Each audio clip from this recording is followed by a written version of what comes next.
aujourd'hui et que le Saint-Esprit va nous accompagner à voir, écouter et à entendre ce qu'il va nous enseigner aujourd'hui est très capital. Pourquoi je dis que c'est très capital? Parce que nous sommes tous des chrétiens. Et nous avons le nom de Dieu sur nous aujourd'hui, parce que quand nous sortons à quelque part, quand on nous voit, tout le monde crie vers nous pour dire, celui-là est un chrétien, celui-là est un enfant de Dieu. Mais il faudrait que nous sachions, la Bible vous dit qu'il peut arriver à des moments donnés qu'on va vous poser des questions à savoir quel est ce que la Bible dit de toi et pourquoi dis-tu que tu es enfant de Dieu et que Jésus-Christ est enfant de Dieu. Ce sont des questions, quand vous allez rentrer dans un lieu avec certaines personnes qui ne connaissent pas la parole de Dieu ou bien qui ne connaissent pas ce que c'est, il peut arriver qu'on vous pose ce genre de questions. Donc il faut vraiment rentrer dans la peau du Christ, lire la Bible tout le temps et comprendre ce qu'elle nous enseigne. Quand tu arrives à t'associer à Christ, à devenir un avec lui, à n'importe quel moment que tu reçois une question d'un païen, ou une question d'un pharisien, ou une question de toute personne qui ne connaît pas Dieu, le Saint-Esprit te donne la révélation de répondre à cette personne. Donc, et d'abord, avant d'arriver là, il faudrait que tu saches quelle est ton identité en Christ. Et c'est ce que nous allons comprendre avec le Saint-Esprit aujourd'hui. Donc, la nouvelle naissance. Aujourd'hui, quand vous appelez vos enfants enfants, c'est qu'il est né. Tant que l'enfant n'est pas encore sur la terre, c'est bien vrai que la femme est enceinte. Tu vas dire aux gens, je vais avoir un enfant plus tard. Mais tu ne vas pas lui dire que j'ai un enfant. Mais c'est quand l'enfant arrive, que la femme accouche, que l'enfant devient un enfant.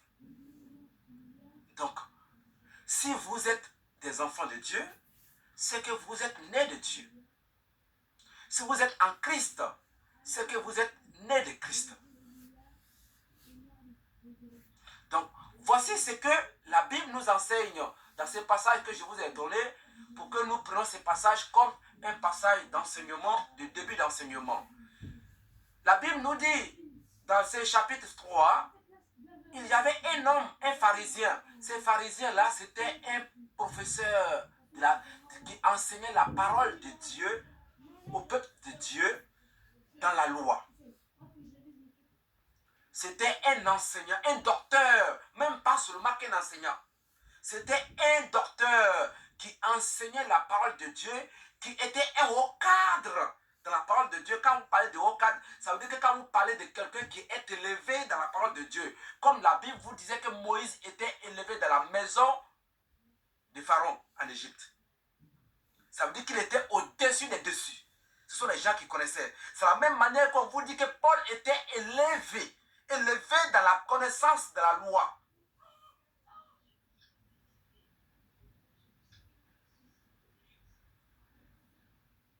Qu'est-ce que je sais fondé là? Donc, voici ce que la parole vous enseigne. Voici ce que la parole vous enseigne.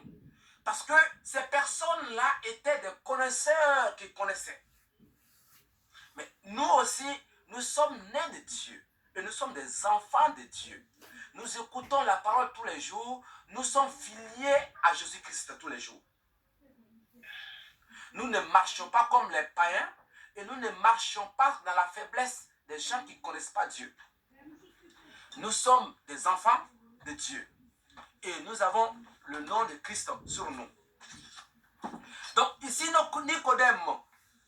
Nicodème qui était un vrai connaisseur de la parole de Dieu, qui est venu voir Jésus-Christ, il a entendu parler, il a consulté les Écritures, il a lu les Écritures, il connaît les Écritures. Mais quand il voit de la manière que Jésus-Christ parlait, quand il voit que de la manière que le Seigneur enseignait, et que les gens le rejetaient, que les gens ne voulaient pas le voir, que les gens disaient qu'il blasphémait, que les gens disaient qu'il fait des choses, il s'est posé une question.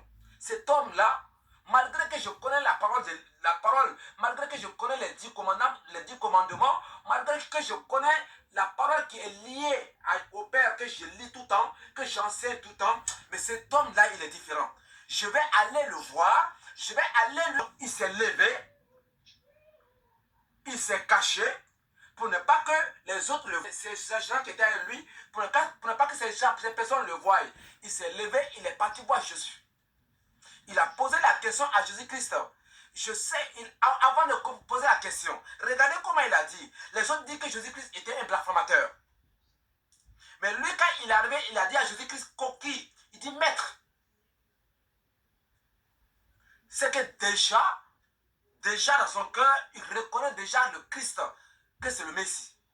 Maître, nous savons que tu es un docteur, venu de Dieu. Regardez comment il prie. Ces paroles-là, ce n'est pas des paroles dites, ce sont des prières.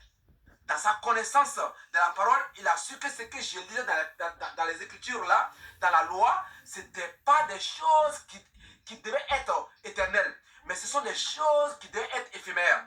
Donc maintenant, comme il y a quelqu'un qui nous parle des choses du ciel là, je vais aller vers cette personne. Et quand il est parti vers cette personne, il a dit, les choses que tu es en train de nous dire là, ce n'est pas des choses qui viennent de la terre, mais plutôt des choses qui viennent du ciel.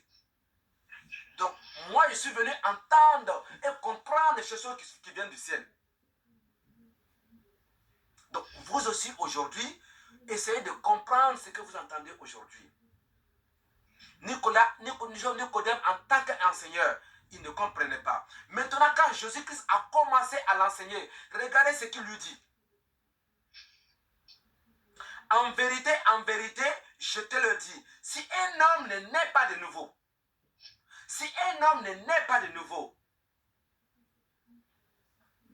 il ne peut pas voir le royaume de Dieu. Maintenant, posons-nous la question, nous qui sommes là. Est-ce que nous sommes vraiment nés de nouveau? Est-ce que nous sommes prêts à voir le royaume de Dieu? Est-ce que nous aimons vraiment Christ? Est-ce que le Christ que nous cherchons tous les jours, que nous voulons marcher avec lui, nous le connaissons? Est-ce que nous sommes vraiment des enfants de Dieu? Est-ce que l'identité de Dieu est en nous? Voici des questions que nous devons nous poser. Puisque Nicodème, quand il était dans son enseignement, il pensait qu'il était un enfant de Dieu. Mais en écoutant précisément le Christ, le Seigneur, il a vu qu'il s'est trompé de chemin. Maintenant, le Seigneur lui dit, il pose la question, comment un homme peut être né déjà qu'il est vieux? Peut-il rentrer dans le sein de sa mère et renaître une deuxième fois?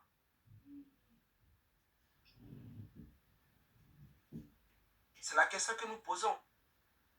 Est-ce que nous connaissons notre identité nous-mêmes avant de commencer à prier Christ chaque fois que nous prions Christ?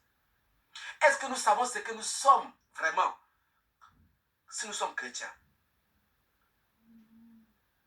Est-ce que nous le savons? Que le Seigneur soit avec nous. Donc, voici la question qui est restée posée. C'est ce que Paul, quand vous voyez que Paul a changé, quand Paul a compris ces paroles-là, il a dit, mais je suis en train de me auto-tromper. Puisque je vous dis, Paul aussi était au-dessus des dessus. Ça veut dire que la connaissance que Paul avait dans la loi, dans les livres de la loi, là, même sa génération, là, il était au-dessus de tous. Il était au-dessus de tous. Mais quand il a écouté, quand il a repris les enseignements de Jésus, quand il a repris l'évangile de Jésus-Christ, et qu'il a écouté l'évangile de Jésus-Christ, quand il a écouté, il a entendu parler, le Saint-Esprit, quand il est venu dans la chambre haute, il s'est dit, mais je suis en train de m'auto-tromper. Il faut que je parte m'asseoir. Il faut que je parte m'asseoir tranquillement. Prends mon temps d'écouter la parole de Dieu, savoir qui je suis. Et quelle est l'identité que j'ai en Christ. C'est quand il a connu ça, il s'est retranché. Il s'est retranché en Arabie Saoudite durant 3 ans. Il a pris les écritures cachées. Et le Saint-Esprit en lui, il a commencé à lui révéler les secrets. Et c'est ça la Bible. C'est ça la Bible. Et tant que tu ne nais pas de nouveau, tu ne peux jamais recevoir de Christ. Rien. La Bible dit que tu auras souvent les minimes. Maintenant, Nicodème a compris cela. Et je vous ai dit que la manière que nous sommes en train de lire les épîtres de Paul, les épîtres de Jean, de Pierre, les épîtres de Jacques, les épîtres de Jean, Nicodème, quand il a compris après la mort de Jésus-Christ, il a aussi son